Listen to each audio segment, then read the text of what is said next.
Mais quand on fait la liste, ça a l'air tellement horrible, mais c'est pas du tout ça. Moi, j'ai eu une enfance, mais bourrée de joie. Énormément de joie, énormément de couleurs.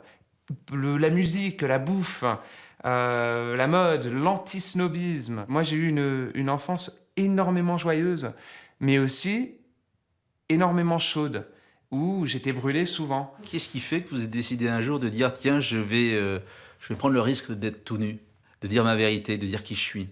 Bon, le déclic, je sais pas ce que c'était. Il y avait plein de choses. Il y avait un accident avec ma sœur. J'ai jamais vu la brutalité ou la violence qui peut se passer à quelqu'un qu'on aime. Et quand je l'ai vu, ça m'a changé. Ça a changé ma tête. Ça a reprogrammé un peu mon cerveau. Il faut dire que votre sœur, effectivement, s'est défenestrée, est tombée sur des Oui, grilles, je vais pas le voilà, dire comme ça. Je peux pas. et elle est sauvée. Ouais, même ma sœur, maintenant, elle a un enfant et elle est, bien sûr, elle est toujours en train de gérer les conséquences de cet accident. Et vous avez assisté à tout ça.